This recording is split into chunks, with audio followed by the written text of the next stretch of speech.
难道是我想多了？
来，张警官，你能帮我查一辆车吗？我总觉得有辆车在跟着我。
下车！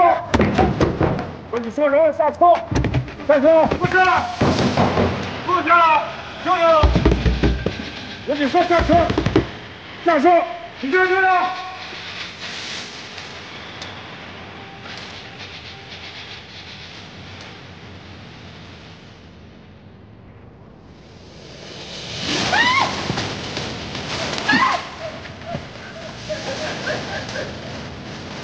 干什么呢？站住！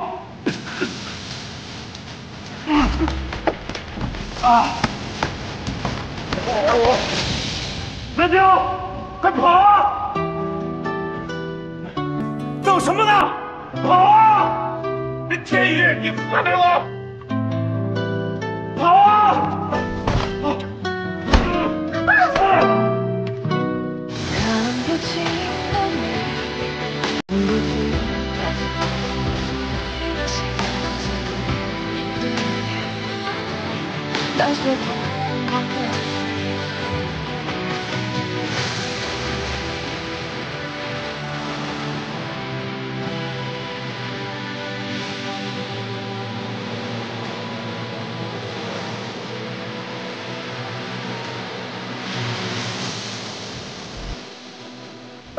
干什么？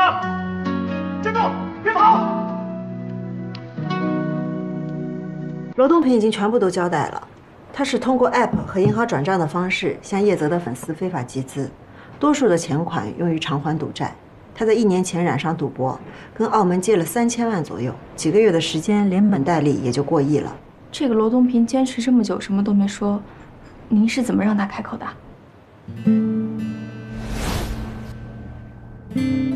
你看看，这都是叶泽为你做的。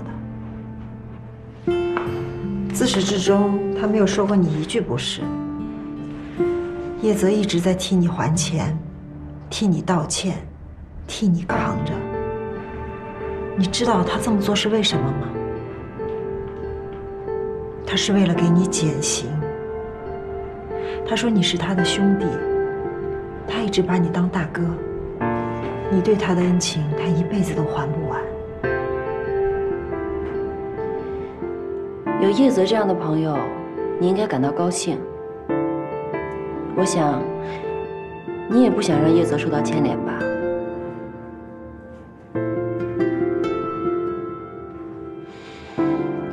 你知道叶泽签完最后一笔粉丝还款协议说了什么吗？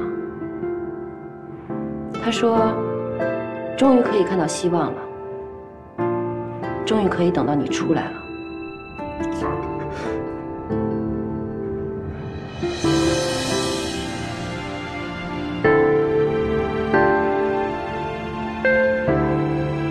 我说，算这个罗东平还有点良心。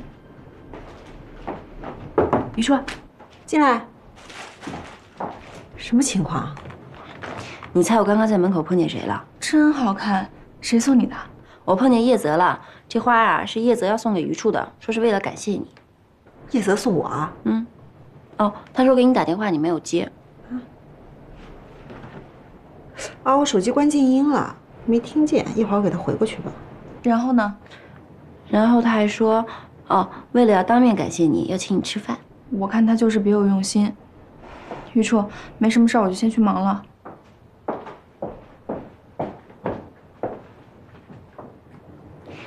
刚刚叶泽送花的时候，尹初也在现场。他说什么了？他说，哦，他说，别在检察院门口这样，影响不好。他就这态度啊？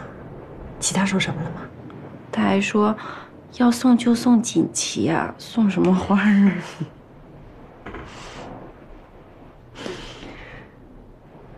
别笑了，行了，工作去吧。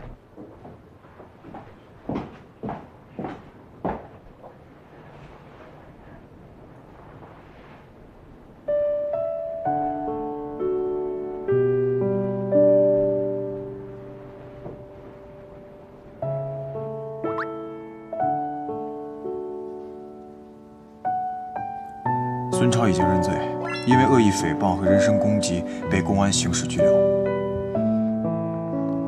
好的，得饶人处且饶人，谢谢你。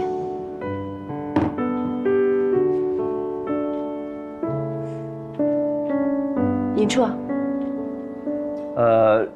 罗东平那个案子啊，快要侦查终结了。现在公安搜集的大量证据呢？那是于处的案子啊。您是要问案子，还是要问于处啊？案子呀。哦，尹处，那咱们还是直接点吧。可以啊。叶泽虽然不是嫌疑人，但是检察官跟案件关联人员接触过于频繁，这终究是涉嫌违规的。你作为同事来说，你有责任提醒他的。哦，这要是太频繁的话，您可以去提醒他呀。我当然会提醒了，但这个不是大家的责任吗？哦，我觉得领导跟领导之间沟通应该会更容易一点吧。是。尹处，我这个没有，有事吗？没有。你打个招呼嚷嚷什么呀？没事大呼小叫干什么呀？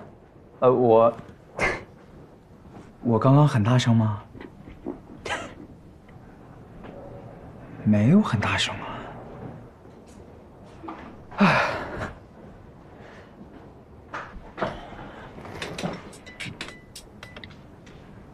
喂，这儿，你回来啦？哦，太好了，我都想死你了。嗯，那这几天我们一起吃饭，好啦。嗯。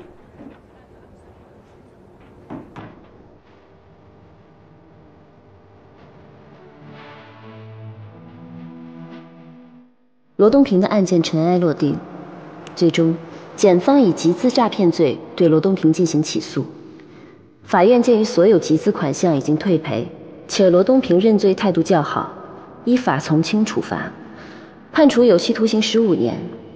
罗东平终于勇敢地面对了自己的犯罪行为，也固守住了一份兄弟之情。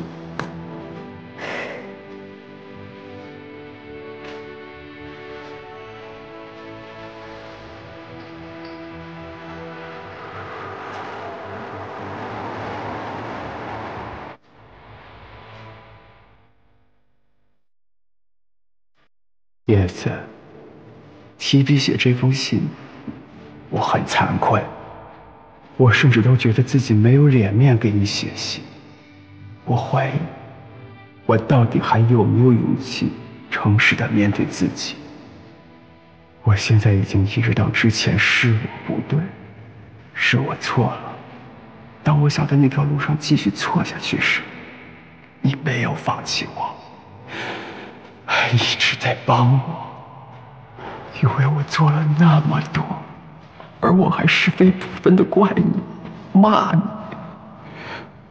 是我不配做你的大哥，叶子。我想好好改造，早点出去。出去了，我还想帮你。如果你还相信我，还认我这个大哥的话，我们还是兄弟，一辈子的兄弟。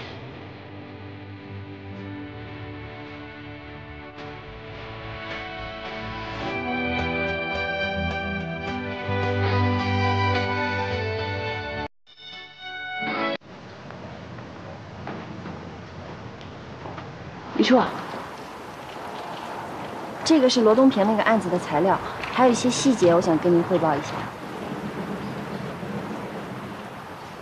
这些材料是叶泽受到网络舆论诽谤的证据，跟罗东平集资诈骗没有什么相关性。你整理它干嘛？这都是当初排除叶泽涉案嫌疑的时候调取的，当然是有关联的呀。我刚才整理卷宗的时候又梳理了一下，我觉得这背后肯定是有人指使的，可能是我。可是这是叶泽自诉的案件，跟我们检察院没有关系。这些材料可能对他的律师比较好，那我帮你转交给他的律师。你这点小心思，任律他知道吗？余处，我这都是为了帮叶子啊。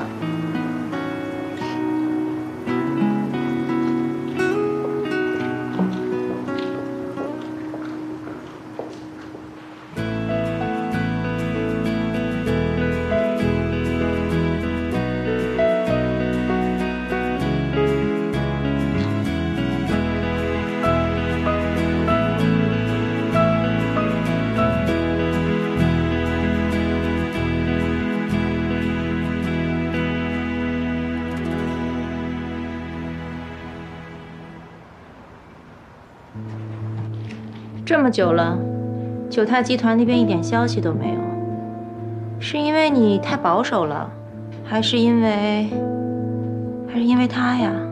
都不是，时机没到。有计划了？跟我共事那么久，还对我不放心啊？不是不放心，是关心。那谢谢关心啊！我觉得你现在应该把你的主要精力放在忠义集团上。他们现在正在大肆的做慈善，名声鹊起，到后期会很难搞定的。这有什么好担心的？越是这种名声在外的公司，越容易找到漏洞。我始终都相信人性的贪婪会给我们大把机会的。人性的贪婪？难道不是吗？你也一样。CBD 计划表面上看起来像是一场战役，但实际背后隐藏的是你巨大的野心。谢谢夸奖啊，进。刚收到猎头公司的消息，九泰集团正在寻找合适的律师团队人员。看来我又多此一举了。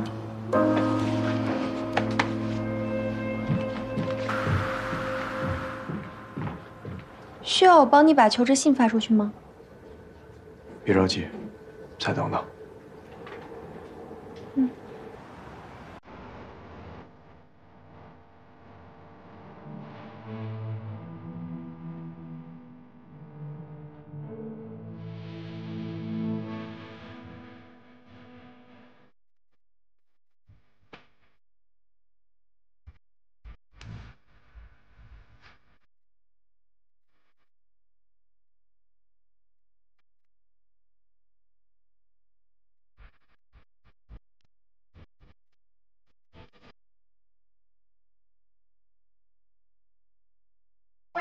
在哪儿呢？我在检察院礼堂观看潘小姨的公诉人评比。我也想看。好吧，我把地址发给你。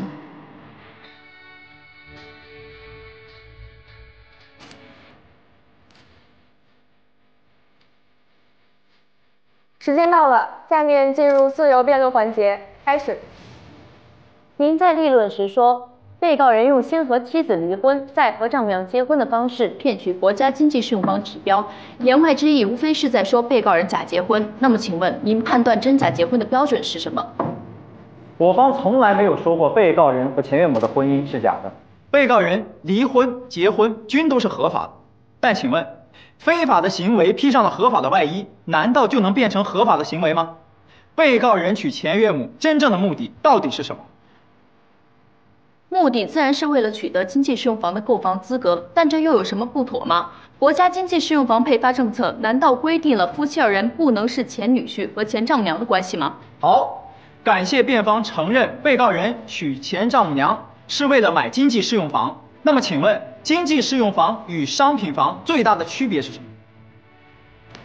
区别在于购房人必须符合相应的条件，而被告人娶前丈母娘就是为了符合这些条件，又何错之有呢？辩方忽略了一个非常重要的问题，那就是经济适用房是卖给符合居住条件的人，而非形式上符合购买条件的人。本案中，表面上购房者是被告人和前岳母，但实际需要购房以及将来实际入住的却是被告人和他的前妻。这种行为难道不是欺骗吗？这符合经济适用房政策的设立初衷吗？那只能说明被告人钻了法律的空子，而不能说他违反了法律。毕竟他购买经济适用房是付了钱的，不过价格相对低廉而已。那么请问，控方认为他诈骗所得究竟是什么呢？一套房子，一个指标，还是所谓低于商品房的具体差价呢？那当然是一套房子的指标了。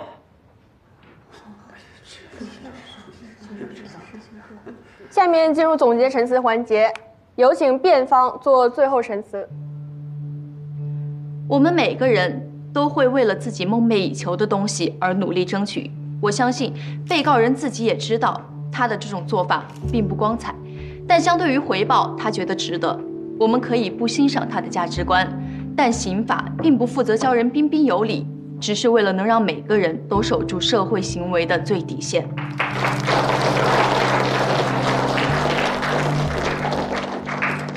有请控方做最后陈词。一套经济适用房，多少工薪阶层梦寐以求的对象。只有把房子真正给到需要的人，国家的政策才能落实到位。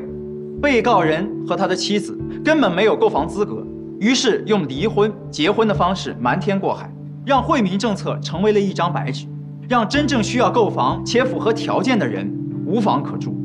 这种行为难道仅仅只是缺乏道德吗？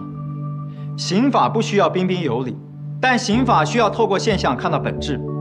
被告人在合法的外衣下有着不法的目的，若刑法对此都视而不见，那将会有更多的诈骗分子有机可乘。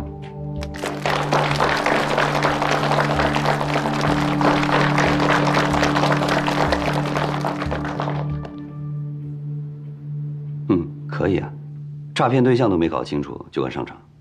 那个我后来不是说对了吗？你好意思说？你当时有什么可犹豫的？我是看到姚真突然……潘小丽，有失水准啊！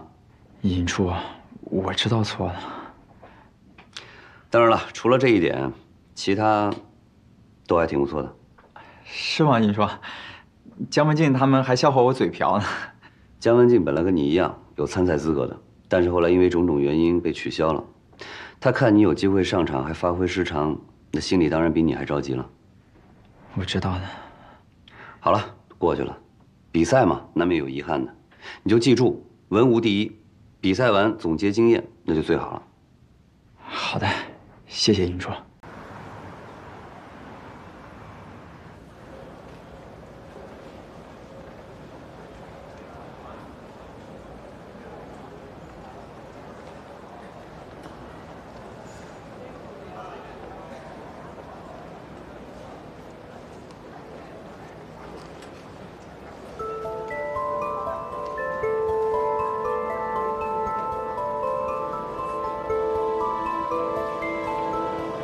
你干嘛呢？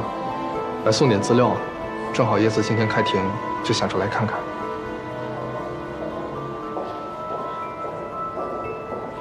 装。这是给他的礼物，帮我转交给他吧。这种东西我送不好啊。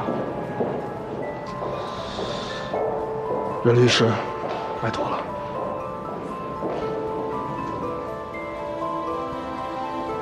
谢谢。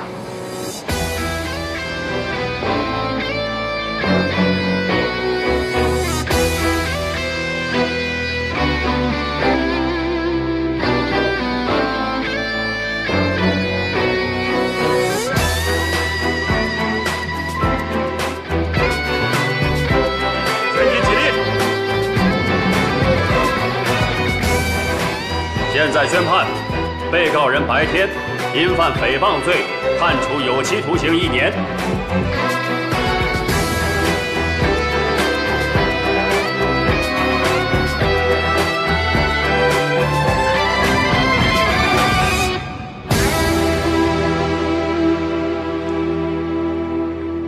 叶泽这个案子你干得漂亮啊，公众形象提升了不少，钟影的事儿都没大有人再提了。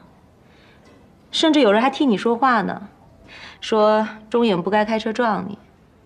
照这样下去，我们的 CBD 计划又可以拿到明面上来继续了。我从来就没停过。你总能让我出乎意料啊，天宇。我觉得我不够了解你。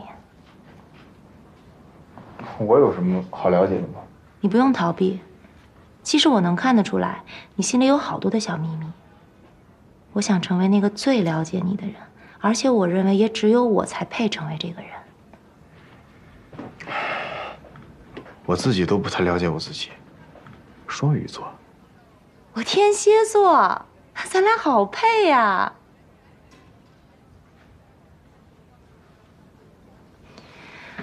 天宇啊，我林薇薇呢，只要认准了的事情，一定都会做到的。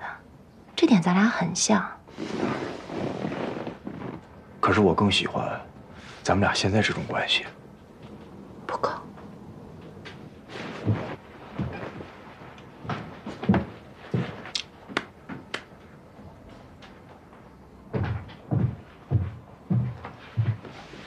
下个案件要用的资料。好。严律送给你的生日礼物。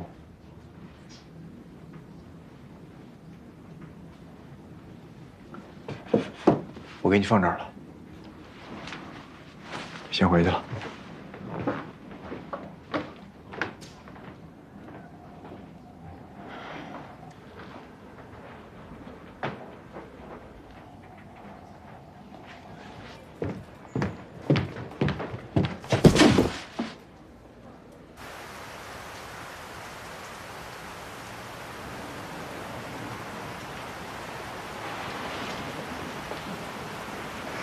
今天你吃什么呀？吃牛肉。牛肉？那食堂是没有牛肉怎么办？你不会吧？哎，那不是叶泽吗？他怎么又来了？应该是来找余处的吧？案子都已经结了，还来找余处干嘛？说不定是来感谢余处的呢。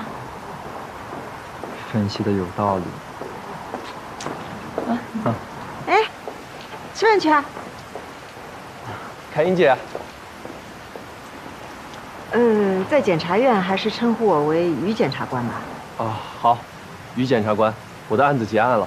这段时间如果没有你的鼓励，我想我不会这么快振作起来，所以真的特别感谢你。我想请你吃午饭，可以吗？不如2位一起啊。啊，不了不了，这雨太大了，我们去食堂吃就行了。食堂。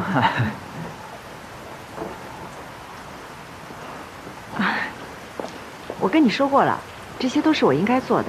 我下午还要开庭，没有时间跟你一起吃饭。哦，开庭也要吃饭的吗？真的不用啊。我就耽误你一点点时间。叶泽，你的心意我领了，但是我真的很忙，没有时间跟你一起吃饭，请你理解我。明白，那我们改天再约，我不打扰你了，你继续忙吧。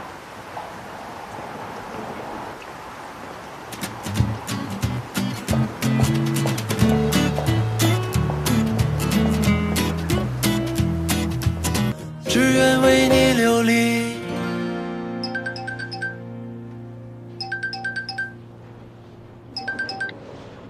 喂，张警官，严律啊，你让我查的那个案件我查清楚了，那个叫祝锦的几年前因为涉嫌抢劫，被当地警方抓了。因为没钱打官司，所以当地给他找了一个法律援助。帮他打官司的人你还认识？你猜猜是谁？谁？就是。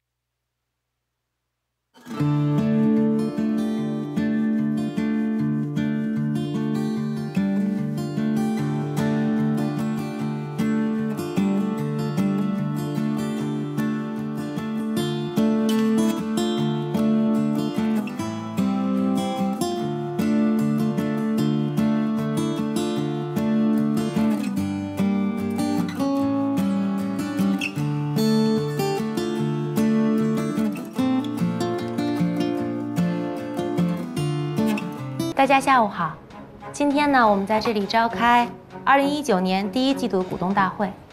会议应到股东9人，10到8人，符合公司法和公司章程的有关规定。所以我现在宣布会议正式开始。现在进行第1个议程，请吴总给我们介绍一下我们公司自成立以来的运营情况以及人事管理情况。大家掌声欢迎。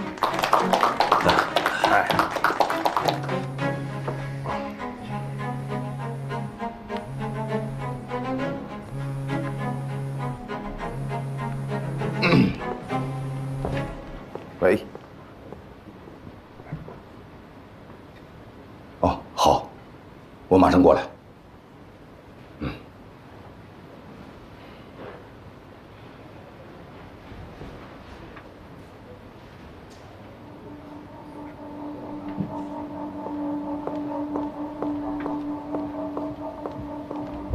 谁的电话？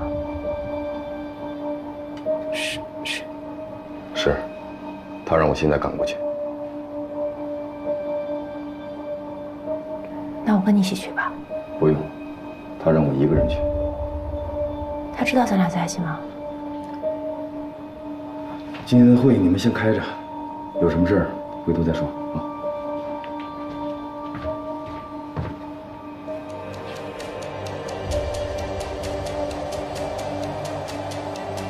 吴义景连这么重要的会都不开了，一定有什么问题，你跟去看看。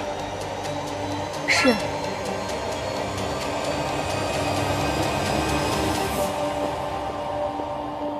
林总，您要不要过去？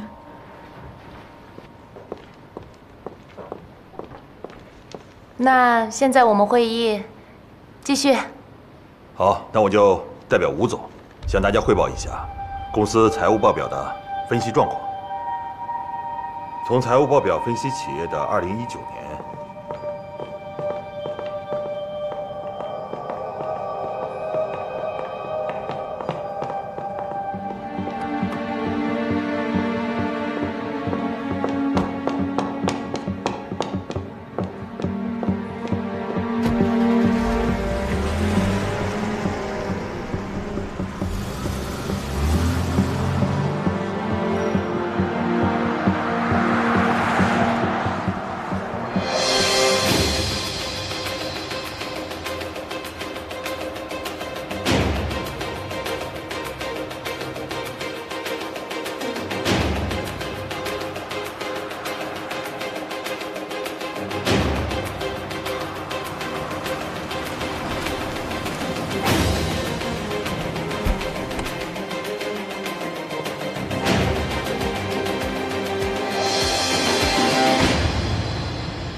不好意思啊，突然叫你过来。啊，对了，原本你今天是有个季度股东会的是吧？啊，没关系的，王总。好，那就好。叫你过来呢，是想跟你说说他。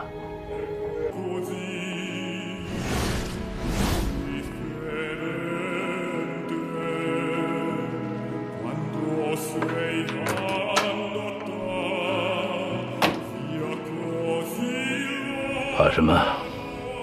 又不是没做过。我不是怕，是当年和现在情况不一样。有什么不一样的？我看是你的胆子变小了吧？是我现在的情况不是特别好，并不是因为我。你是指魏清明？我听说你找了个什么律师，把他整得不轻啊。所谓杀敌1000，自损800。哈哈，别人都以为壮士断臂是壮烈，其实是愚蠢。如果都靠着伤筋动骨才能打败敌人，那只能说明你自己不够强大。是，这次魏清明的事，我确实大意了。大意？我看是你的舒服日子过惯了，已经忘了自己当年是怎么发家的。这个您放心，我怎么会忘呢？如果没有您，我吴一景到现在什么都不是。知道就好。那这件事情就按我说的去办吧。好。对了，还有一件事儿，微微知道您回来了，她想见见您。我明天一早还要去挪威参加一个华人商会的论坛，下次吧。可是微微真的想见您，您说下次吧。好，下次。把东西拿来。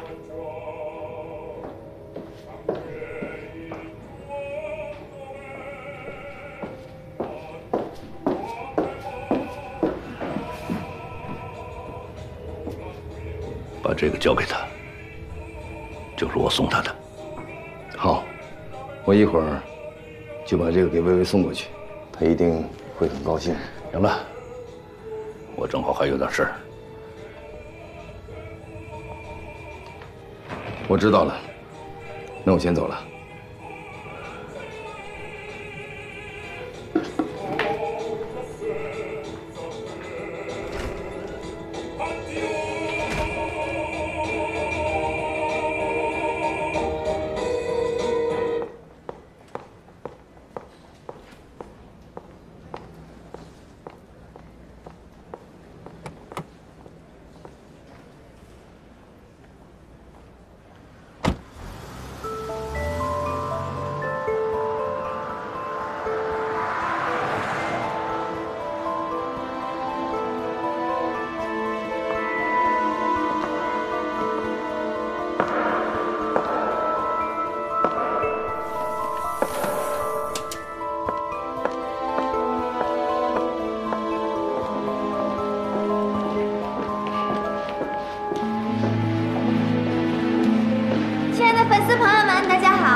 度假酒店，这个地方不光湖光景色美，住宿客房还是1级的棒哦。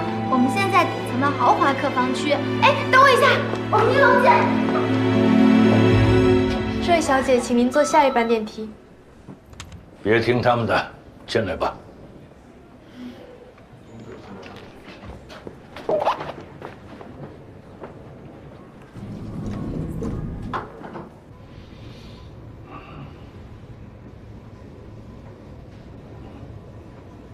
刚才你是在做直播呀？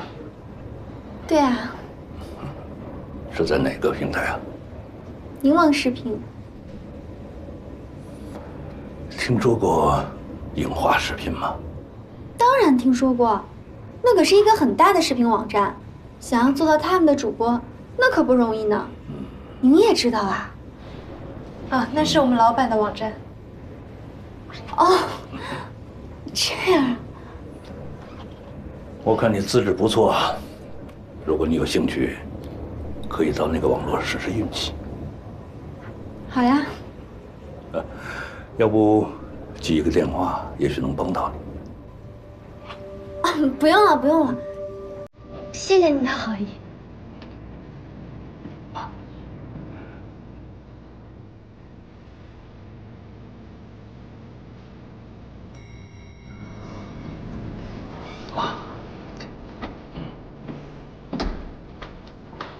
啊，等一等。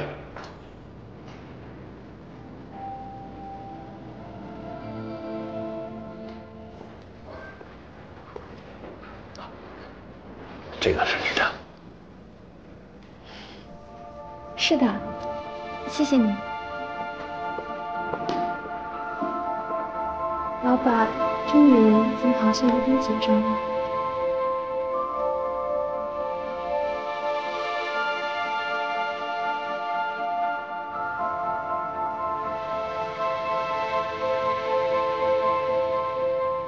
这会不会就是吴一景背后的那个人？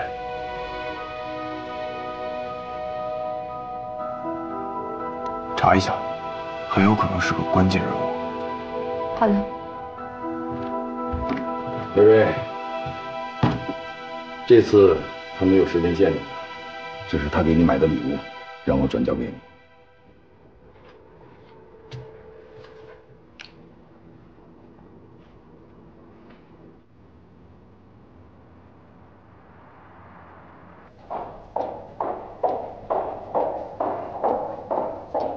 对了，一会儿下班一起走吧。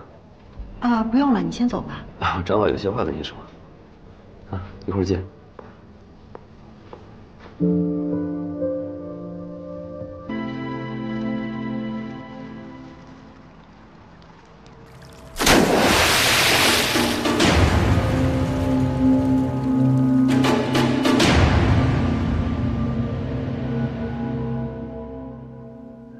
昨晚接到赵检指示，有个案子送过来，要我们成立专案组。什么案子啊？这么着急啊？高利贷团伙。放高利贷？单纯的放高利贷也要进检察院吗？对，因为高利贷团伙一般会有别的犯罪行为，比如说非法拘禁、故意伤害，甚至故意杀人。这起案子是这些年少有的高利贷团伙犯罪。主犯胡方全是被警方的红色通缉令从国外押解回国的。移送过来的罪名是故意杀人，目前公安确定的被害人一共有5个。到案的嫌疑人不承认杀人，更麻烦的是，公安机关认定的5名被害人尸体都没有找到。那活不见人，死不见尸的，怎么定杀人啊？因为侦查期限到了，没有找到尸体，只能先移送过来，公安机关继续找。公安为什么这么肯定这5个人都被杀了呢？有证据表明，这5个人因为还不上高利贷，被胡方全等人带走之后音信全无。时间最久的一个已经失踪4年了，法院都已经宣告死亡。你们记不记得钟颖的案子？当事人的前夫魏清明，当初你们一直没有找到，家属也说已经失踪2个多星期了。经过警方排查，确定魏清明就是被胡方全等人从杭州带走的。之后，他们向家属索要过巨额的赎金，但是直到现在，魏清明依然下落不明，已经3个月了。从公安列出的清单来看，魏清明是胡方全最大的客户，也是公安认定的最后1名被害人。那嫌疑人怎么说魏清明的事儿？胡方全坚称已经派手下张崇轩和金朝国把魏清明放了，但是目前这2个人还没有到案。看来要找到魏清明的下落才是当务之急。公安会全力配合，对接的人是张浩伦。这样兵分2路吧。一路抓紧阅卷，一路提审胡方全，着重询问魏清明的下落。没有100%确定魏清明死亡之前，我们不能放弃任何一个营救的机会。时间就是生命。会是一场硬仗。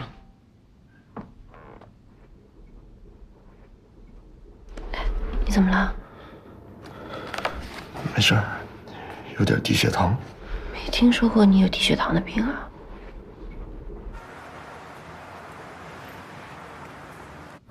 我看过资料，以前在部队的时候，他的一个亲如兄弟的战友，就是在协助抓捕高利贷组织的行动中牺牲的。那严律在这个案子里合适吗？那得看他能不能放下这块心病了。我们能为他做什么吗？这个结在他心里，谁也解不开，只能靠他自己。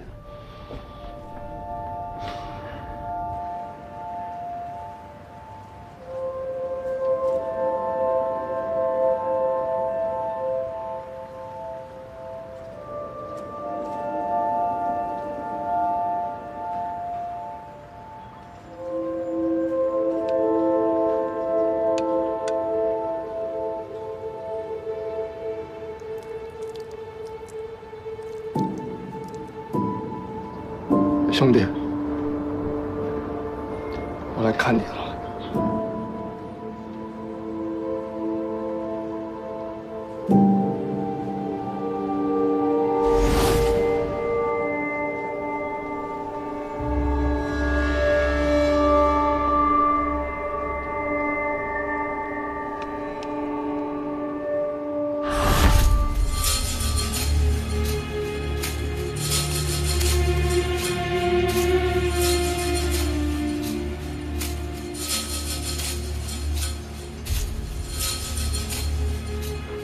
你觉不觉得他们今天跟以往有所不一样？是不是察觉到了什么，准备逃跑啊？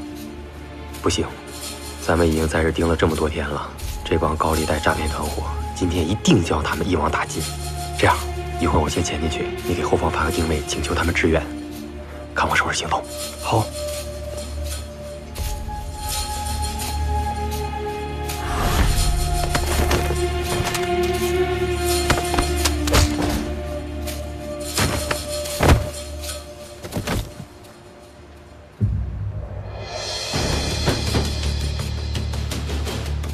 不是告诉你原地待命吗？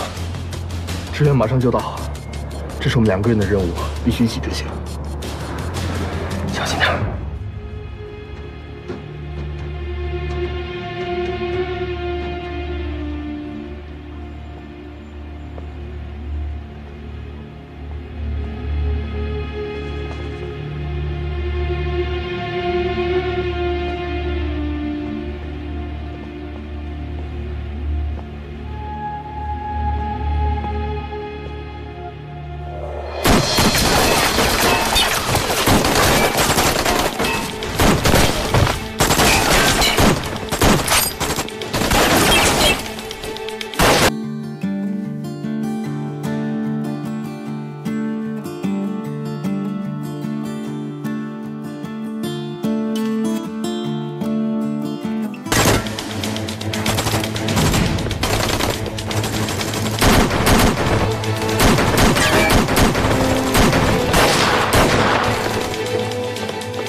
主飞，主飞！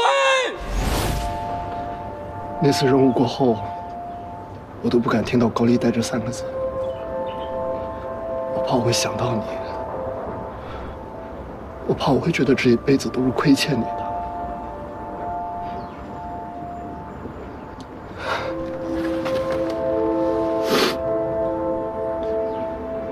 偏偏就那么巧，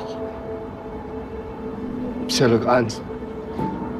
就是关于高利贷的，你说这是不是天意呀？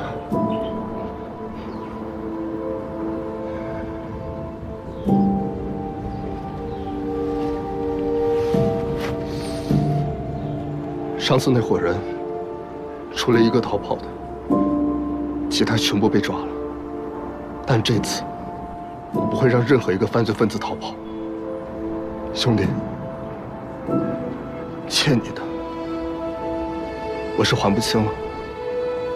你这辈子嫉恶如仇，那我就帮你多抓几个。叶律，你有没有想过退伍之后要做什么？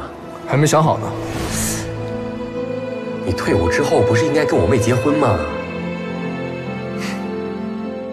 你呢？我退伍之后啊，要做检察官。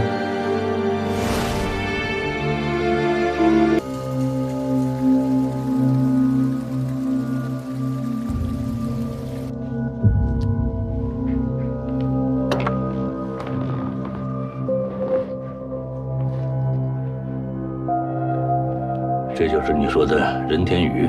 对，这就是我跟你提过的那个律师。这小子啊很有头脑 ，CBD 商圈的业务几乎快被他拿下了。叫你给用上了。是啊。查他。任天宇。对。凭着我几十年看人的经验，这个人不是普通人。从他扫掉魏清明，然后又投靠你，一步一步，我总觉得这个人对咱们很关心呢。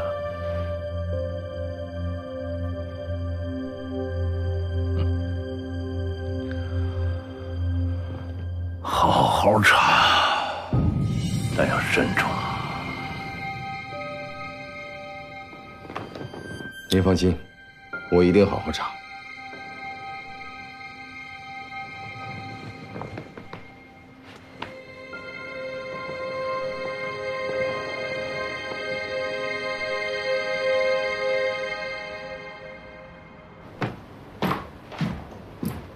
任律，你要的资料。这个王达的确不好查，只知道他曾经是个金融大亨，早些年设计了证券市场，还有房地产，之后就退居到了幕后，是个慈善家。这些老狐狸啊，查也没有用，唯一的方式就是取得他们的信任，去他们身边做事儿，才能得到你想要的信息。那接下来你需要我帮你做些什么？没什么特别的，继续跟进吧。好的。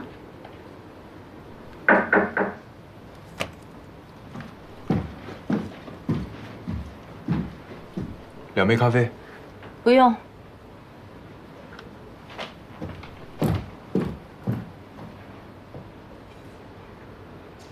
2件事儿，第一件，九泰集团律师团队中最核心的人物请辞了，这个人可是跟马珊珊一起打江山的，我估计他会带走整个团队。哦，不吃惊吗？有什么好吃惊的？人家团队的内部矛盾嘛，家家有本难念的经啊。你的手笔吧，我是真看不透你啊。还有你看不懂的人呢。你打算什么时候开始跟九泰集团接洽呀？我可是听说很多律师团队都已经开始毛遂自荐了。坐。我觉得呀，他们都太着急了。天宇，你可以不着急，但是律所不可以不着急啊。CBD 计划那么久了，一点进展都没有，我跟董事会那边很难交代的。这种事着急有用吗？整个新州市能拿下他们家订单的律所屈指可数，而且人家律师团现在只是在请辞阶段，马珊珊还不一定同意呢。现在还没到他们家最着急的时候，我们如果主动登门的话，显得咱们太着急、太迫不及待了。有道理。那我等你好消息。第2件事，有人查你跟朱杰。然后呢？这是好消息吗？如果你有什么见不得人的秘密的话，我能有什么见不得人的事儿啊？我哪知道？倒是你那个助理，好像是跟检察院的严律有一些……你查他？我不可以查他吗？他是你身边的人，我当然要查他。他是我的人，他的什么消息不需要别人来告诉我。我也是担心你，他知道你的事情太多了，他很容易给你使绊子的。那谢谢关心啊。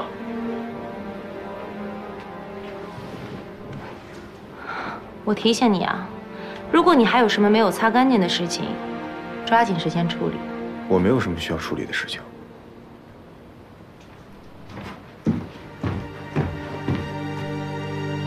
对了，你现在跟江家大小姐已经发展到什么样的程度？这已经是第3件事了。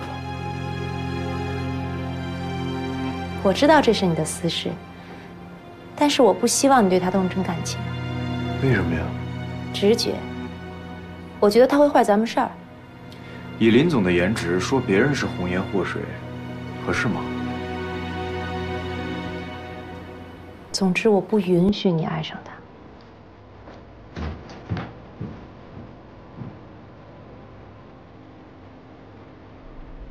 魏清明跟胡方全之间一直有金钱上的往来，但是最近几个月魏清明汇款的数额越来越少，最后一笔只有2000块钱，所以我推断魏清明应该是没有钱还高额的利息，所以被胡方全非法拘禁了。警方也是这么认为的。胡方全承认确实和手下非法拘禁过魏清明，但他已经派人将魏清明释放了。钱还了吗？没有。魏清明的家人前后汇给胡方全约620万元。不应该呀。怎么了？我记得魏清明欠胡方全是4800万，报案人也称胡方全与手下打电话索要的是5000万，这钱没还清，没道理人就不见了呀。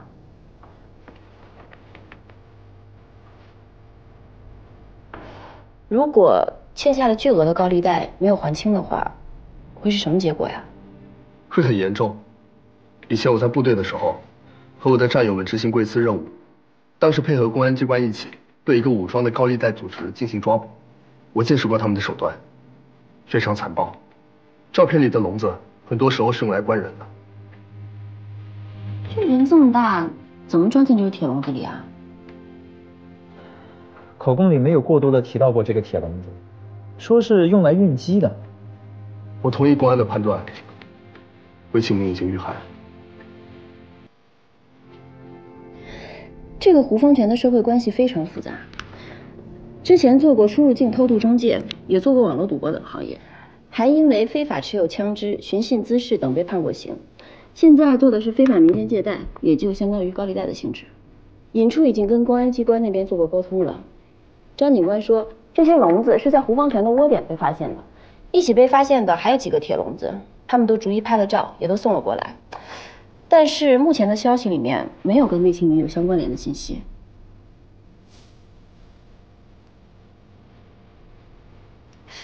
不过还有个细节，就是在胡方全的窝点发现的铁笼订货单，这上面的尺寸跟公安发现的铁笼尺寸是一模一样的，所以我推断这个单子就是胡方全定制这些铁笼的单子。我记得当时公安发现的铁笼子有10个，但总共订了15个，还剩10个，剩下的5个哪里去了？目前失踪的被害人有几个？5个。很有可能，包括魏清明在内的5个被害人，是被人关进那样的笼子里。笼子一直跟人在一块，人失踪了，笼子也不见了，笼子里可能不再是人了，而是尸体。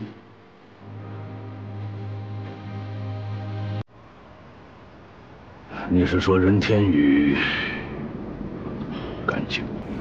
王总放心，都查过了。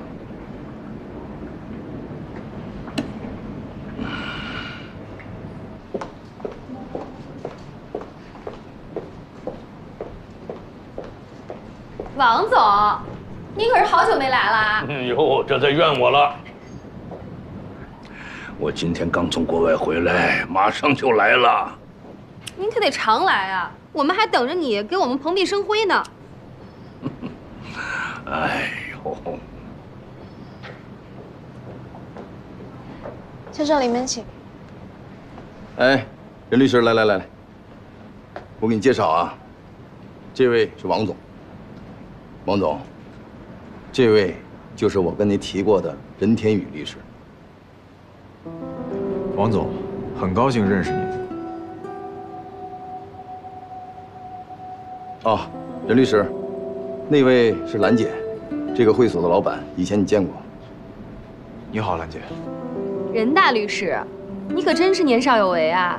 谢谢。你们这会所装修的真好。那你可得跟王总一样，经常到我们店里来啊！一定。就这么定了啊！行啊，你们聊吧，有什么事儿再叫我啊。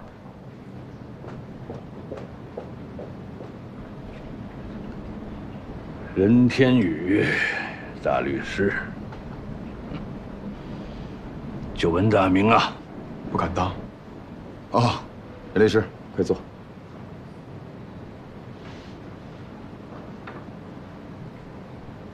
早就听易警说起过你，他说你能帮到他，可没想到任律师还这么年轻。看来这天下真的是年轻人的了。我们这些老家伙真的是该退隐江湖了。最近大环境比较好，好多小年轻都创业成功了，让他们误以为90后才是这个时代的主力军。可是他们不知道，真正的幕后大佬还得是王总和吴总这样的老前辈。现金、资源、人脉，都掌握在你们这些做资本的人手里头。我们这些小年轻再蹦跶，也只不过是给你们打工的。任律师不只是年轻啊，还很有见地。见地不敢说，我就一个优点，有自知之明。知道自己该干什么，不该干什么。好，人贵在有自知之明。一景啊，你没选错人。王总，之前在国外，我遇到困难，都是任律师陪我走过来的。相比那会儿，我们现在做的事情就容易多了。这都是我分内的事儿。是啊，如果人人都能像任律师一样，做好自己分内的事情，这世界就和平了。哦，对了，江家那边进行的顺利吗？微微说你对江家已经开始行动了。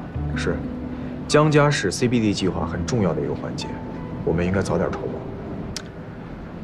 我听说江家的律师团都在集体请辞，我猜这也是在你的筹谋之内吧？筹谋也得看天时地利啊。天时地利，我们做生意的管这叫运气。江家自从换了女掌舵人，就变成了一块难啃的骨头了。王总，任律师运气很好啊，现在还不好说。哎，你谦虚什么呀？从我认识你到现在，你的运气就一直很好啊。我也是认识吴总之后运气才突然变好的，要不然能认识王总吗？你太会说话了。我们都是很有运气的人，对吧？那就来吧，为我们的运气。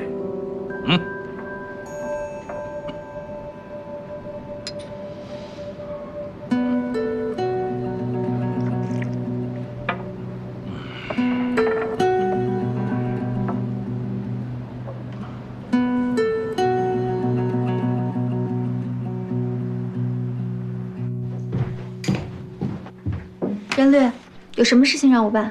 马珊珊现在对我很抵触，想要让她聘用我，就必须知道他们公司现在的危机是什么。而最了解这些的，除了她自己，就是她的首席律师了。现在我需要你做的是，去 K 律所，找她谈谈。好的。等等。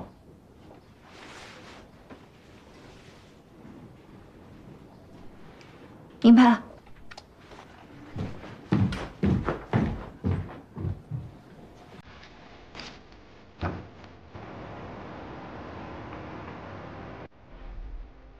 林处，根据现在的证据，我推断魏兴明一定也遭受过非法拘禁，甚至是非人虐待。公安认为，魏兴明和其他几个向胡方全借过高利贷的人一样，已经死亡，合理，但是没有直接的证据。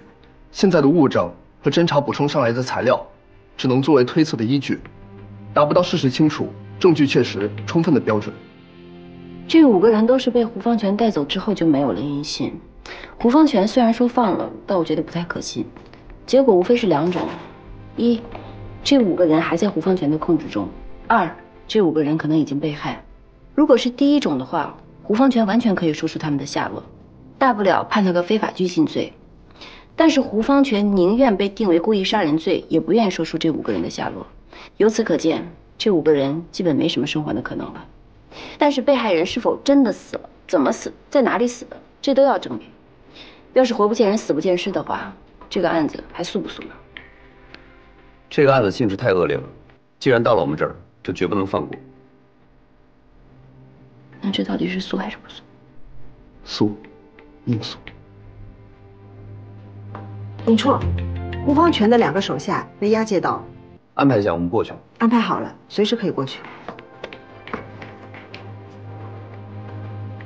你们2个准备一下，一会儿到了那边，我会余处1人带一组。审讯完毕之后，兑换审讯对象，重新再来，明白我的意思吧？明白。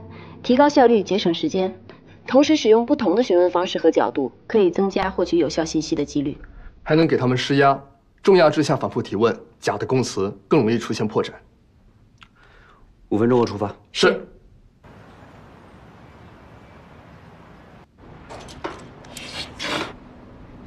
姓名？张崇轩。说吧，你们都对魏清明做了什么？我们能对他做什么呀？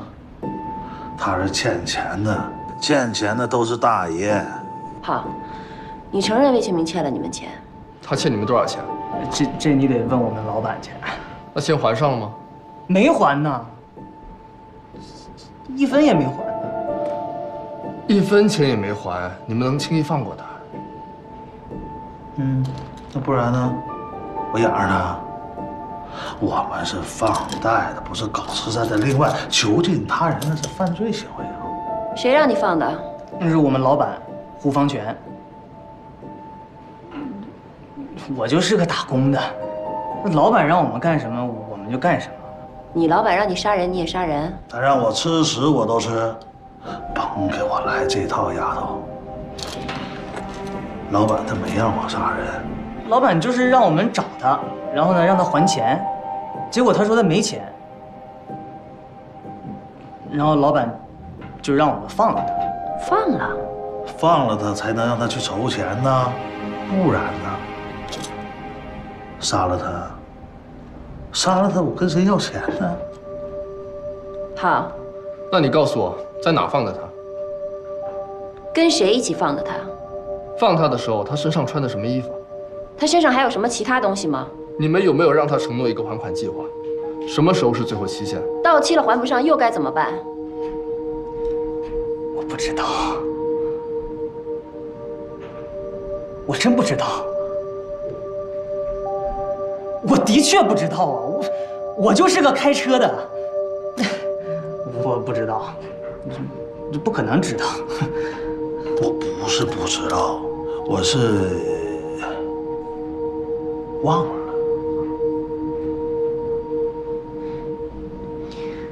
看来你记性不太好啊。是啊，不然怎么当不上检察官呢？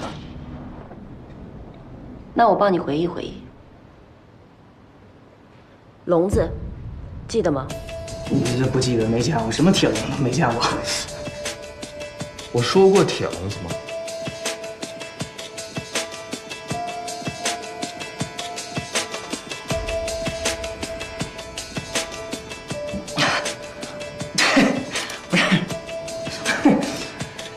笼子不都是铁的吗？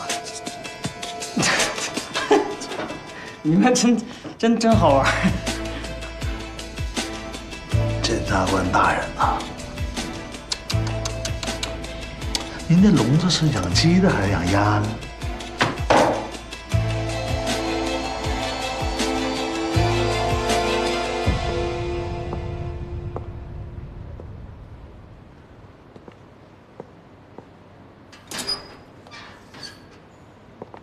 怎么样？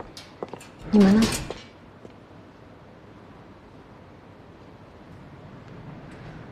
看来他们是准备和胡方全一起拖下去了。他们明显就是商量好了，和我们兜圈子呢。好啊，既然是商量好的，那咱们就从这儿入手。打破信任，你猜他们是坚定的信任彼此，还是临时形成的同盟？认为坚不吐实就可以获取最大的利益，甚至是脱罪？为了共同的利益，他们现在必须抱团。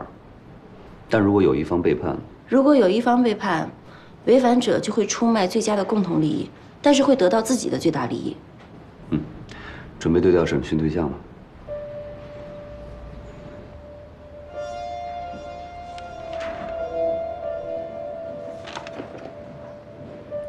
还是什么都不说是吧？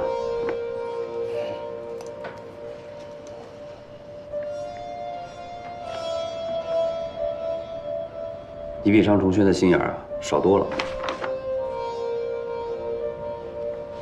你觉得你什么都不说，你的同伙能像你一样，也什么都不说吗？你知道现在什么情况吗？魏清明失踪了。根据现有的证据，你跟金朝国是最后见他的人。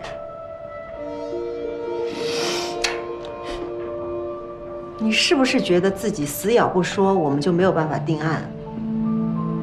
但是你的同伙会跟你一样坚持吗？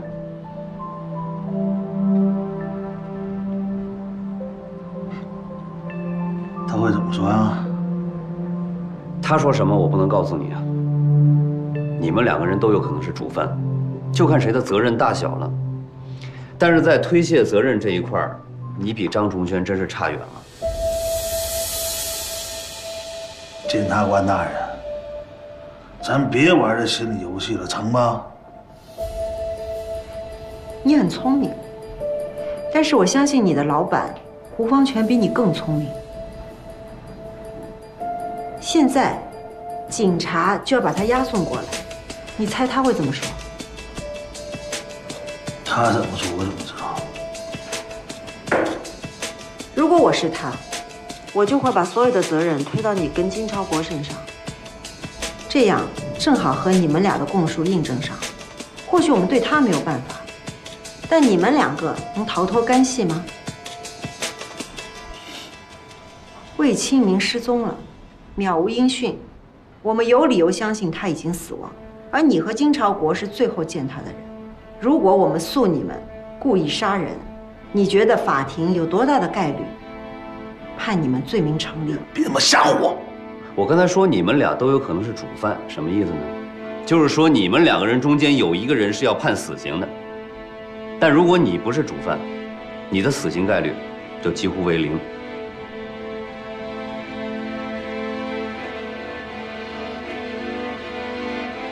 你可以什么都不说，但你不说的我们都知道。只不过想给你一次主动的机会，机会只有一次，先到先得。你不想要，那是你的选择。我们走。是胡方全。谁？你可以选择不说，但我相信，如果有一天你在法庭上听到你的同伙供述的时候，你一定会后悔今天为什么没有说实话。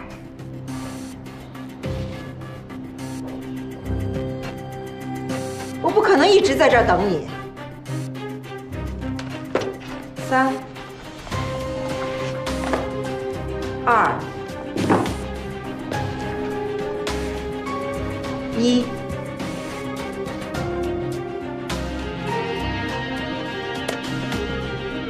我给过你机会。我说。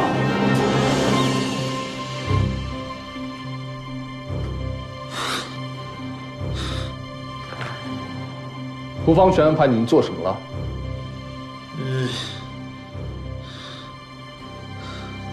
陈家。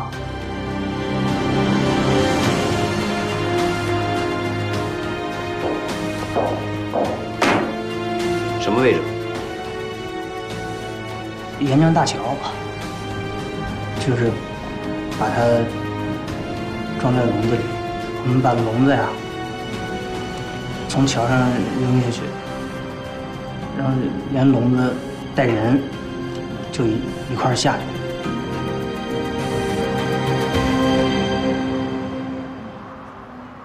哎呀，今天这仗打的是真不容易啊！不过总算是有点进展。是啊，太累了，很久没有碰到过这么顽固的犯罪嫌疑人了，当时把我吓一跳。那不最后还是被你的演技征服了吗？你这是在夸人吗？那有些话要反着听的，但是这一句你一定要正着听。谢谢。哎呦，连你都开始跟我说谢谢了。可儿一个人在家呀？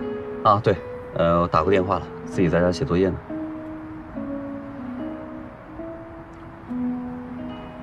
那个谁，叶泽，哎，你打算怎么处理啊？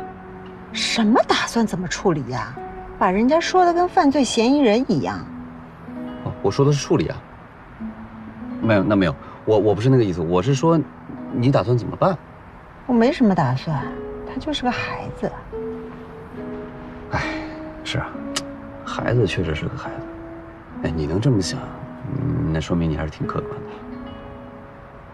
唉，虽然是个孩子，可是吧……哎，你别可是啊！我跟你说，千万不要被小年轻的几句这个浪漫誓言，还有烟花套路给迷惑了。我碰巧看到的。套路怎么了？没怎么呀，你喜欢那些吗？有女生不喜欢那些的吗？哦，那我不懂，我没事啊，我就是说，就我个人理解来说啊，我觉得你跟他的这个生活圈子好像差得有点远，就是将来，就是我怕，你要知道他身边，哦，我不是说你不漂亮，你很漂亮，我是说你不是你语无伦次在说什么啊，尹检察官？关心啊，我就是出于对朋友的关心啊。你过头了。有吗？我说你开过头了。哦，没事。哦，没事，我前面可以绕回来。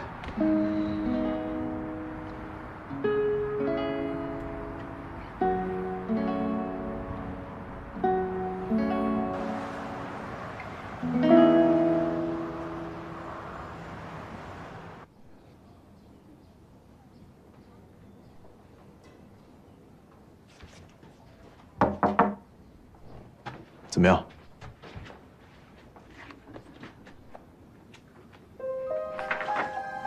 没少交代啊。是呀。我是不会告诉你的，这点职业道德我还是有的。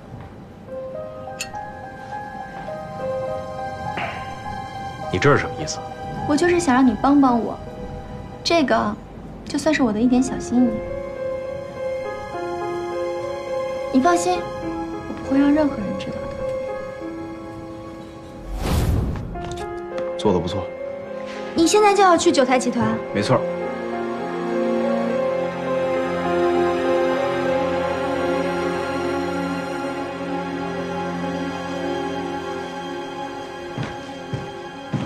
马总，任律师又来了，让他回去吧。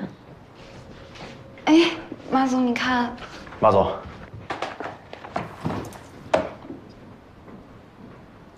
倒杯水。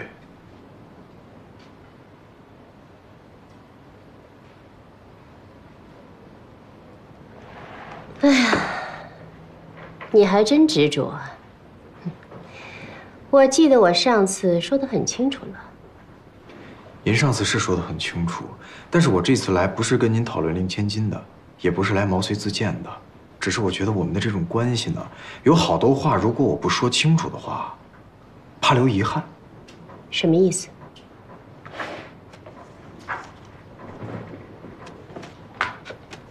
这上面是拯救九泰集团最后的机会。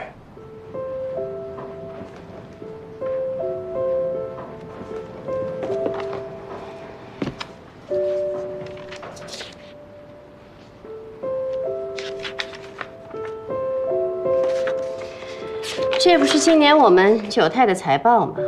这上面的数字我可比你清楚得多啊。没错，这些数字您比我更清楚，但是这些数字背后所蕴藏的风险，我比您更了解。哦，九泰是做贸易起家的，这几年呢又涉猎房地产，在经济变化的10年当中，一直稳居新州市10大企业前5。在这10年之中，在马总的正确带领下，股价翻了25倍，营业额增长了13倍以上，可谓所向披靡。这2年房地产紧缩，您立马看准了新的方向，发现新型产业才是这个行业的发展未来，转投了很多创业性公司，其中包括新能源汽车、区块链、3D 打印等等都囊括其中。不得不说，我很佩服马总独到的投资眼光。我在商界这么多年，你觉得就凭你几句不痛不痒的马屁，我能把生意给你做吗？马总可能误会了，以现在这单生意的风险系数，我还未必敢接呢。只是您觉得我在法律界那么多年，只是因为会拍马屁才拿到了那么多订单吗？说你的重点。好，那我就有话直说了。去年贵公司投资的几个创业型公司里面，已经有半数以上面临破产了。看来马总对这些企业烧钱的速度，在预判上有点小瑕疵呢。这不是很正常吗？做生意嘛，有赚也有赔的。没错，您是商人，在做生意上肯定比我在行，但是我是律师，一个企业背后所蕴藏的法律风险，我比您了解。简单说吧，咱们公司现在面临2个问题：第一，这些问题企业如果找不到新一轮的融资的话，我们之前投的所有钱就算是打水漂了；第二，更可怕，咱们用来投资的钱不全是自有资金吧？有很多是抵押了九泰的房地产还有股票，从银行贷的款。这几家公司一旦崩盘，将会直接把总公司拖下水，九泰将会面临着前所未有的危机。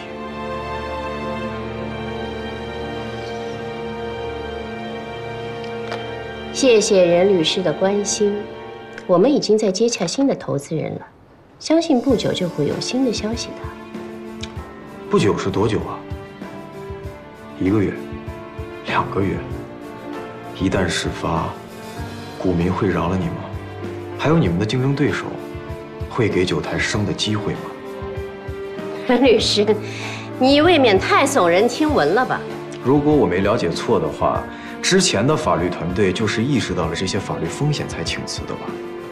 好，那咱们可以接触新的法律团队，但是从接洽到签约，再到深入到公司尽调，知道每一笔合同，至少需要3个月的时间。马总，您自己考虑，九泰等得起吗？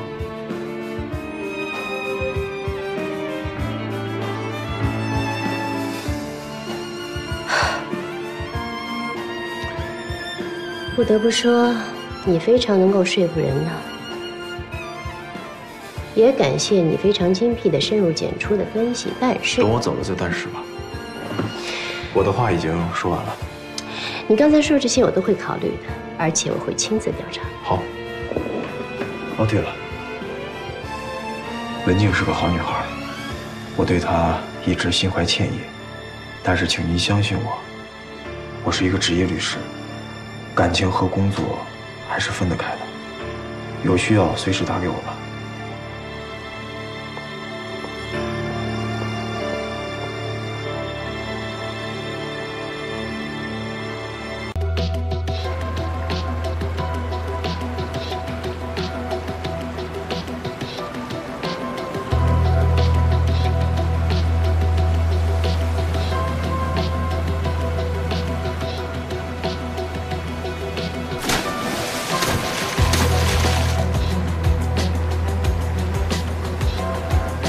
肯一，宁绰，我介绍一下，这位是高检院请来的洋流专家。国家海洋局刘丽。啊，检察一部尹川。你好。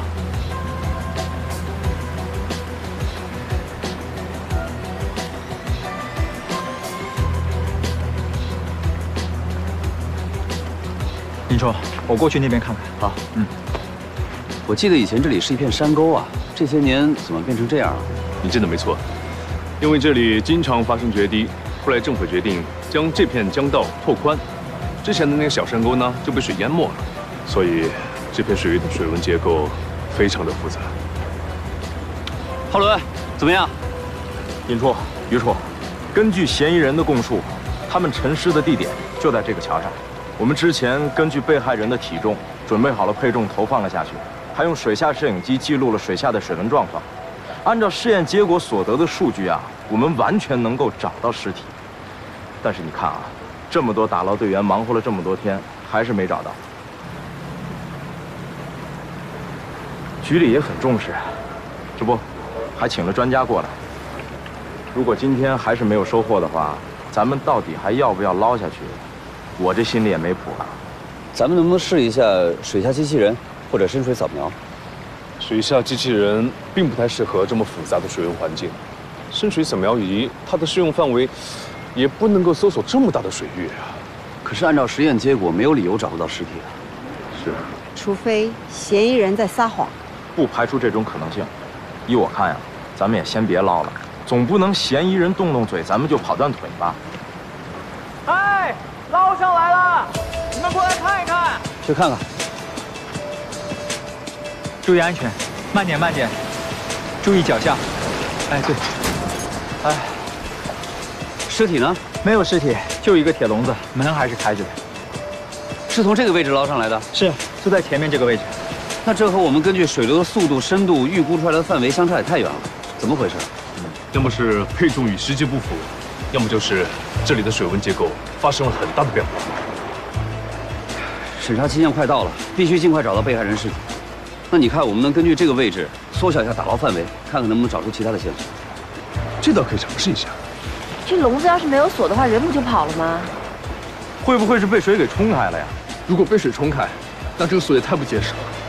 他们花钱打造的笼子，怎么可能配置一个劣质的锁？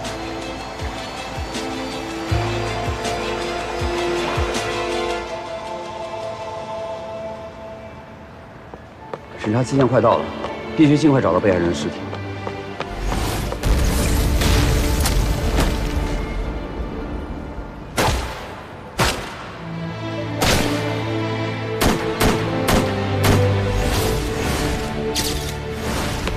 吴方全，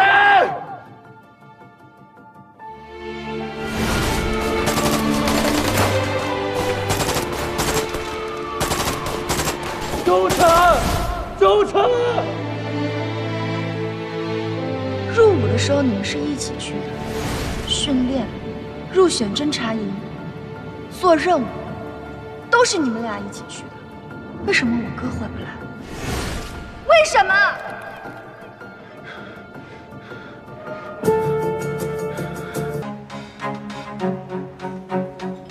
您放心 ，CBD 计划进行的一切顺利，任律师已经跟九泰集团正式签约了。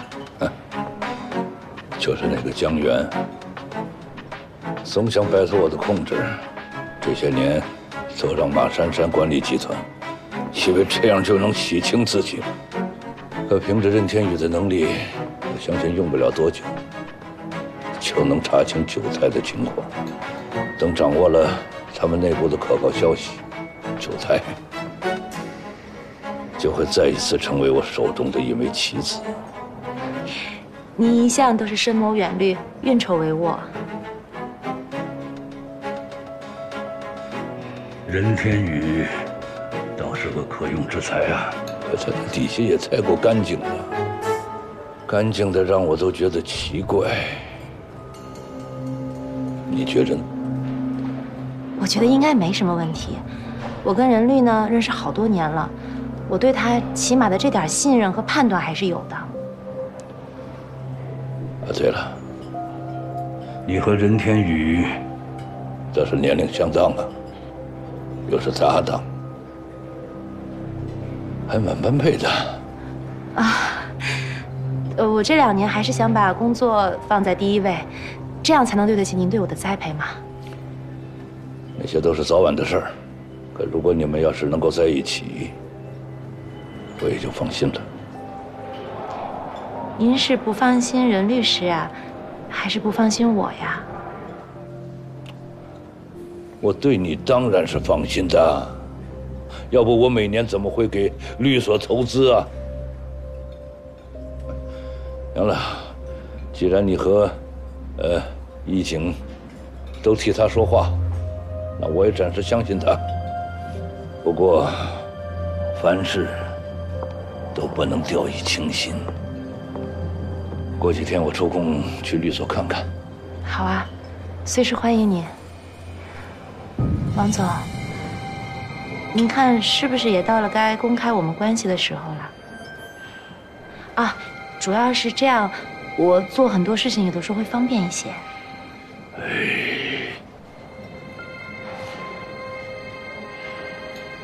现在还不是时候啊！你不是说过要凭着自己的力量去做出一番事业，而不是靠我的威望去为你铺路吗？这一点是你让我最感觉到骄傲的地方。可是如果现在就公开我们的关系，对你我都不利，尤其是对你。您说的特别有道理，我都明白。那王总，没什么事儿，我先走了。啊，去吧。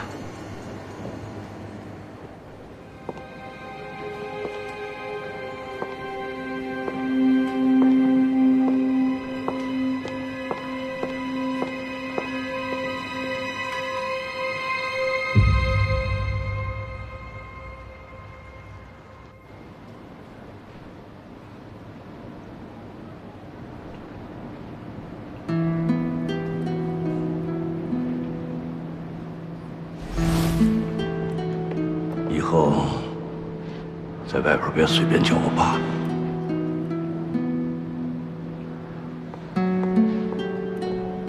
薇薇，你跟他聊得怎么样啊？哟，怎么了？不开心啊？你不是盼着跟他吃饭很久了吗？可能就是因为太久了吧，所以有点失望。知足吧，你还指望他怎么样啊？知足吧。从小到大，我听这句话听得最多。妈妈让我知足，你让我知足，他也让我知足。可是我从来就没有满足过。他见我从来都是因为有事儿，这次也是一样，是因为任天宇。他从来就没有把我当过女儿。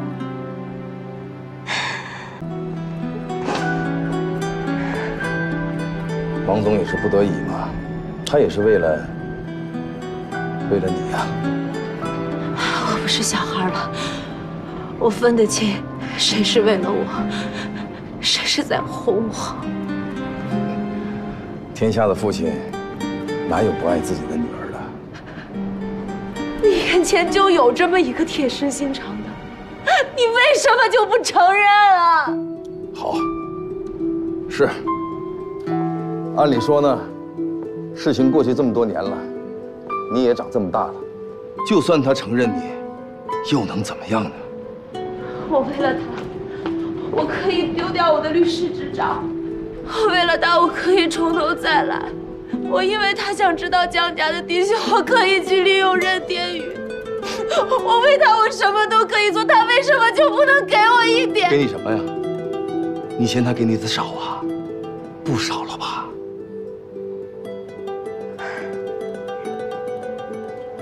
不少了，其中还包括舅舅的那一份吧？你说什么呢？我说错了吗？你最清楚了。你拿到的那些钱，都是用我妈妈的青春换来的。李薇薇，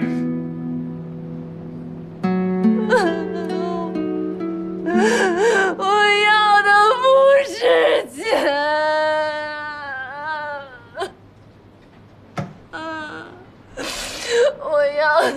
我要的是父亲的爱。我就想他能够不因为有事儿才见我。我想他见我，是因为他想我了。我想他问问我，你饿不饿呀？你渴不渴？你冷不冷？你过得开心不开心？我想让他像别人的父亲一样。为什么我的父亲不可以？一次都不可以啊！好了好了，来拿着。难道他还能害你不成吗？不管怎么说，律所能有今天，少不了他在背后的帮衬。他只能用他的方式，明白吗？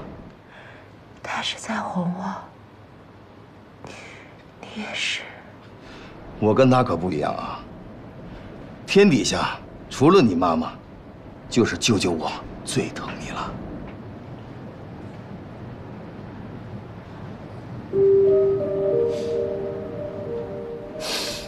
越没有什么，就越想得到什么。我只是希望他能像一个父亲一样的在乎我。会的，一定会的，啊！控制一下自己的情绪，这样对你不好。嗯。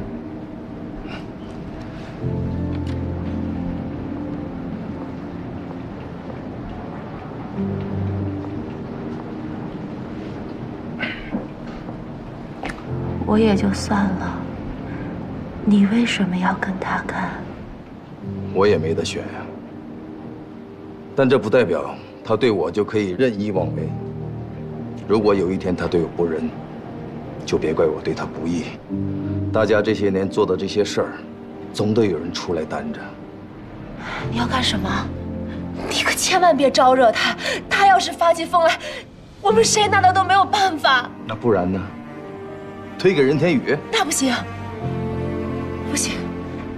你现在对他……我不管怎么样，你们绝对不能动任天宇，有我在，就不行。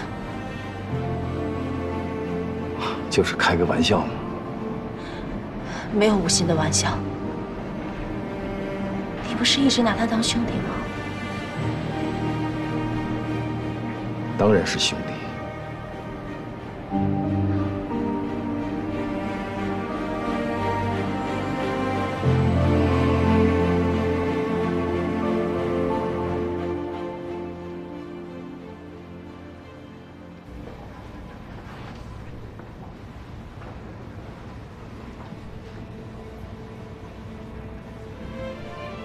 你不介意我做你们家的律师吗？公司的事情我从来都不过问的。既然你跟马珊珊已经谈好了，我没什么好介意的。况且，我们之间还有什么可以拿来介意的吗？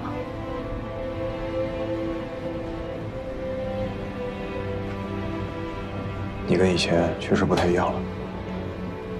没不一样，只是不可能再像过去那样。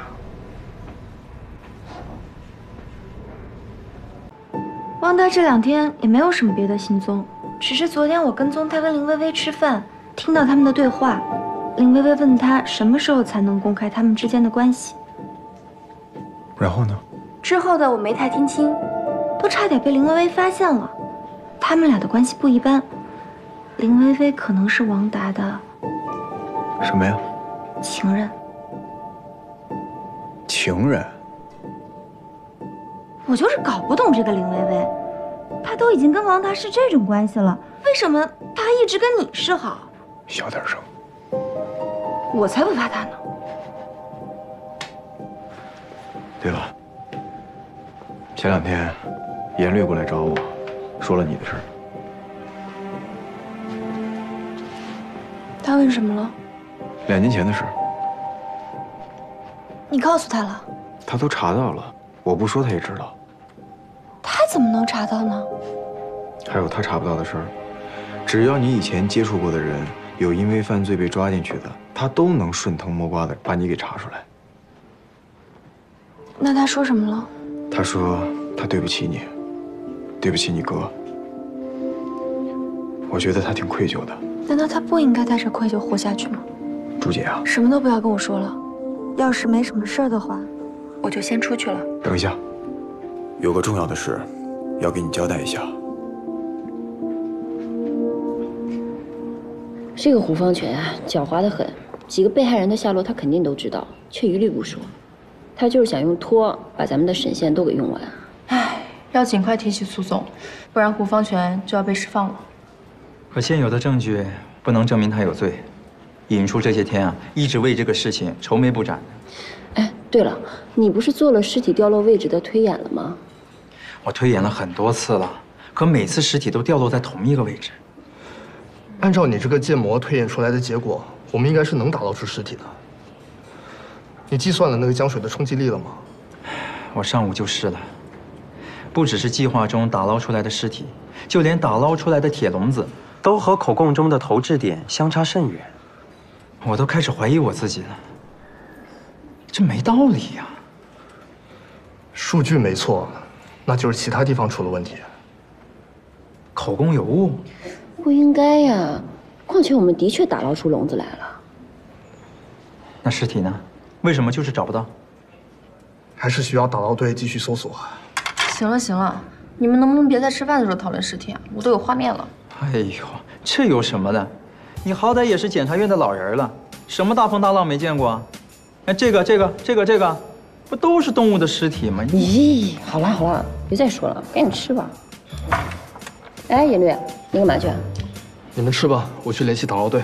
我跟你一起。您呀，好好享用尸体吧，我也先走了。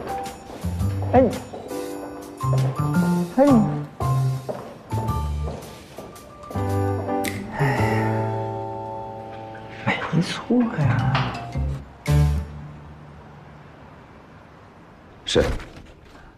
是，我明白。是，但是请您再给我最后几天时间，我保证能找到证据。明白。好，谢谢检察长。好，再见。怎么样啊？本来领导这周要上检委会讨论起诉还是不起诉的，但是我刚才说了半天，总算是答应做最后一次延长。如果还是手头这些证据，最后3天他们再上检委会。对了，打捞队那边有进展吗？又打捞了整整1天，还是没有找到尸体。最多只有10几天了。上检委会的话，这种证据谁敢起诉啊？就算找不到尸体，拿着手上这些证据，我要把胡凤全他们起诉了。你要干什么啊？没什么，证据总会有的。没错，一定会找到证据的。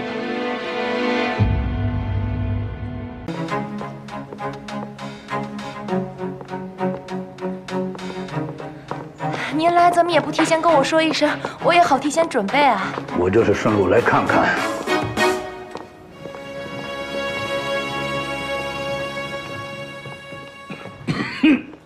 你怎么咳嗽了？没事吧？快去给王总倒点水。哎，不用，没事。啊，对了，任律师在吗？他去法院了，您先去我那儿。不用了，我去他办公室等就好。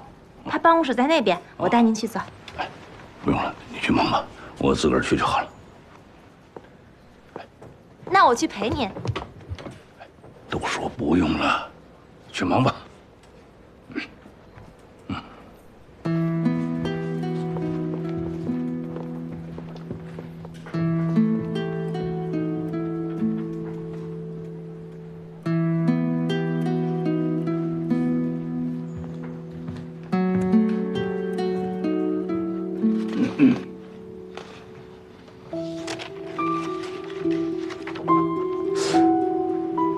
你不是那个网络主播吗？怎么是您啊？你真是好记性啊！你是？哦，我是任天宇律师的助理祝锦。啊，任律师的助理。您是任律师的朋友吗？算是吧。这样呀，那我可不可以拜托您一件事情？你一定要帮我保守住这个秘密。就是我在做网络主播这件事情，任律师他不知道，同事们也不知道。要是让任律师知道我一边在帮他干活，还一边在做网络主播，他肯定会说我，说不定还会把我开除呢。那你为什么还要做呢？一开始我就是觉得好玩，现在不也觉得赚得多吗？而且有粉丝的感觉还挺好的。我倒是觉得年轻人利用业余时间做这些，挺正常的嘛。任律师他不至于吧？他要是有您这么随和开朗，那就好了。任律师他平常对我还挺严格的。那你喜欢这份工作吗？喜欢，跟着任律师能学到真东西、真本领。好，那我答应你。这就是咱们之间的小秘密。王达一定会来咱们律所，因为他以前见过你，疑心又那么重，所以他如果在律所看到你的话，一定会产生怀疑。我要求你在见到他的时候，要先发制人。王总，任律师，您怎么来了？你先出去吧。好。王总，随便坐。坐。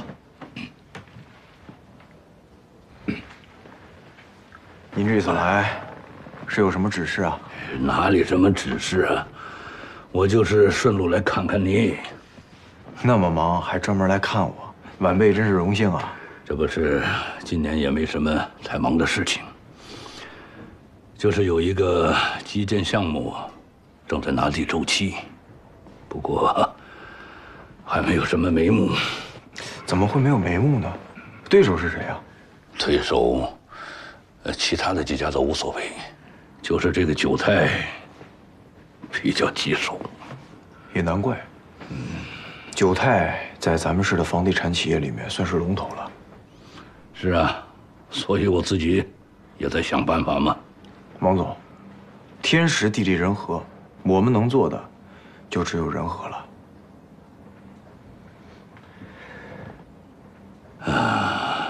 任律师，你这么说，我也就放心了。有任何需要给我打电话。好，一起午饭吧。饭就不吃了。下午我还有点别的事情，下次吧。下次叫上你的助理，咱们一起。来，我请客。也行。那就不打扰了。好，走了。任律师，留步，留步。走。那这2天您先好好休息，等您不咳嗽了，我就陪您去打一场高尔夫。我听说最近有一个球场好像弄得特别好。再打高尔夫呢，小任啊，你叫上小祝，咱们一块儿去，人多热闹啊！好，对了，小祝啊，咱们加个微信吧。好呀。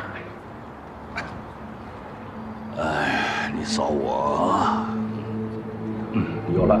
好了。看看，哎，你这头像，这个好看，怎么弄的？这以后教教我。好的，好的。对了，以后呢，你再有什么活动，需要帮助，找我。我那边啊，什么游泳池啊、别墅啊、场地都有。谢谢孟总。行了，那你们别送了，走了，再见。王总，再见。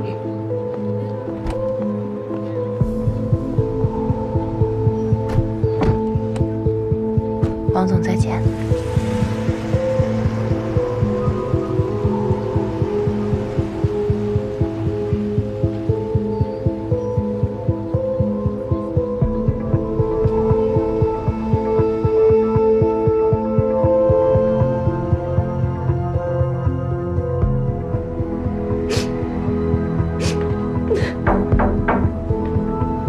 姐。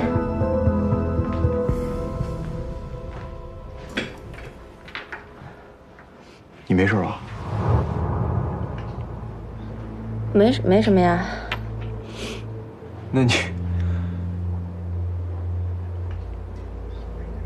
在嘲笑我吗？我没嘲笑你，只是觉得把情绪都写在脸上不是你的风格。不用骗我了，我知道你们怎么想我的。你们肯定觉得一个20多岁的女人对一个50多岁的男人缠着不放，一定是因为他的钱。他不是你爸爸吗？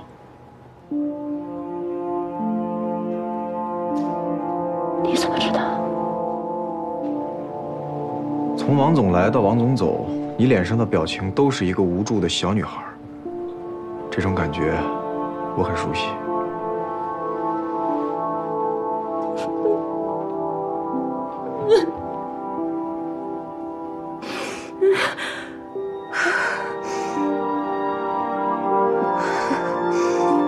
让你笑话了。他才刚刚认识祝锦，可是比亲女儿还亲。你别这么想，没有什么可比性的。其实我早该习惯了，从很小的时候，他就没怎么正眼看过我，习惯了。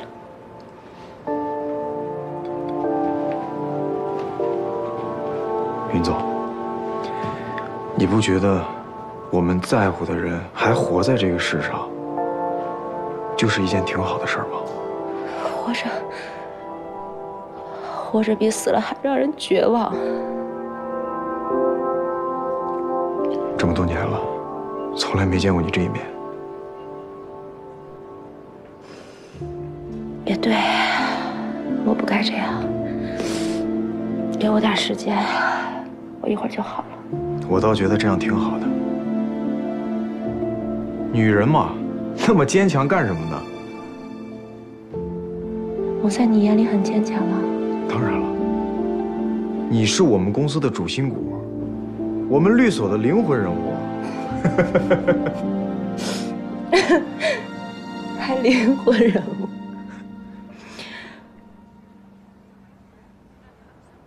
那你答应灵魂人物一件事儿，保守秘密，他不让别人知道。我不会说的。谢谢你，天宇。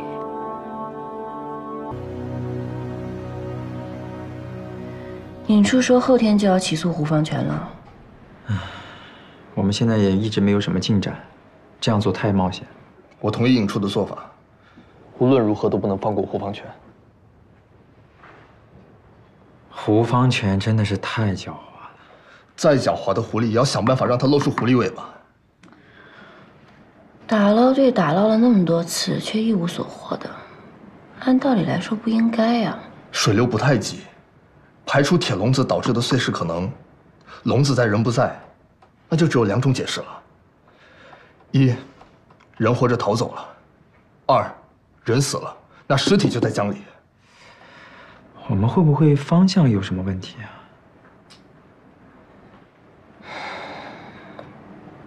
我觉得还有第3种可能。第3种可能，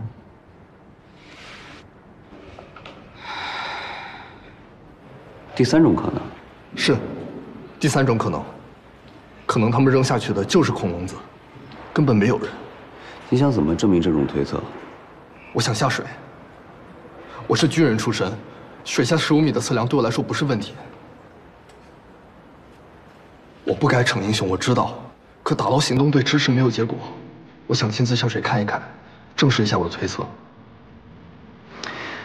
你觉得自己比洋流专家还有专业打捞队更专业吗？你就批准我吧，之后怎么处罚我都可以。先别下水了，今天审胡方全，你去吧。审出来皆大欢喜，审不出来，我再处罚你。是。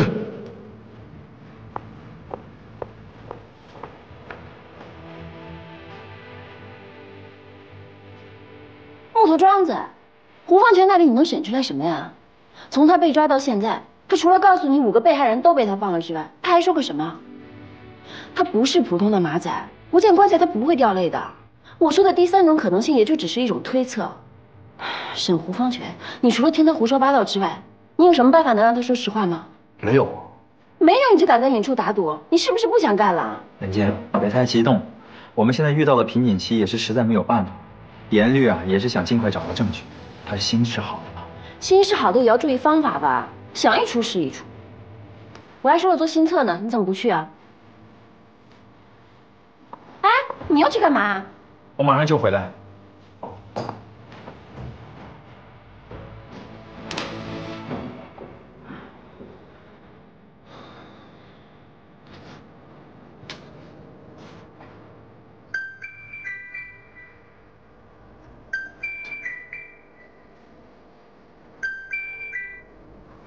喂，谁呀？我现在得去找趟高姐，胡方全这边你帮我处理一下吧。怎么突然去找高姐？是遇到什么问题了吗？时间有点紧，这样我回来再跟你说。好。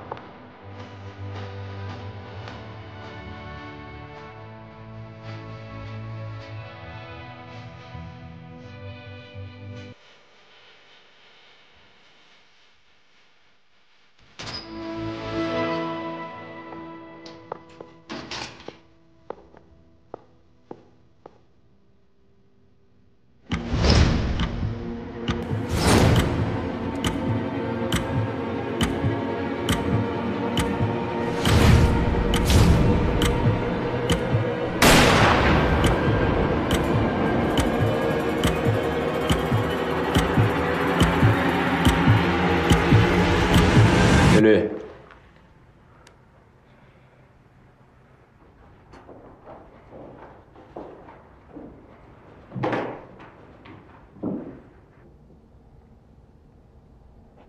姓名？你不是知道吗？回答。胡方全。铁笼子，在你仓库里找到10个，在江里捞上来1个，干什么用的？我不是跟你们说过吗？回答我的问题。养鸡。养多少鸡需要那么大的笼子？养鸡需要扔到江里去，在江里养啊。你碰过笼子没有？没有。没有。你没碰过笼子，那我们怎么会有你指纹呢？这个铁笼子放在我的库房里，上面有我的指纹，再正常不过了。我可没说过指纹在铁笼子上啊。在你据点里找到的几个养鸡的笼子，上面没有你的指纹。这个被水泡的全是铁锈，更没有。你告诉我，你指纹该在哪儿啊？我怎么了？我说过你的指纹在铁笼子上吗？你说的那么笃定，你碰过没有？你炸我？炸你？有必要吗？你2个手下还在呢。你要有证据，早就定我的罪了，还来这里干什么？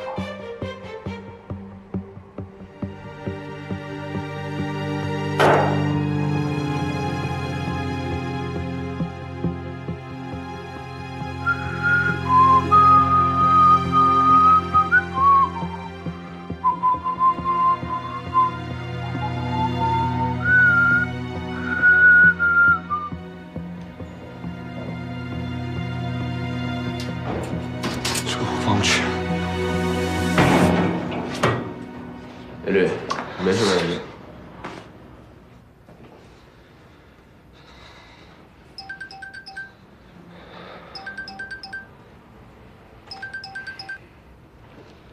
喂，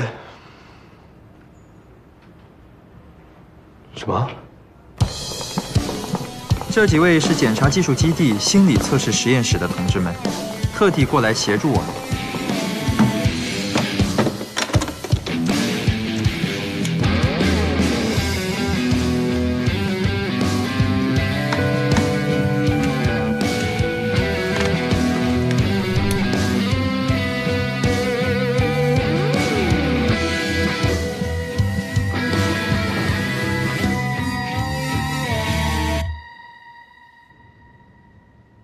测谎啊？准确的说是多道心理测试。那不就是测谎吗？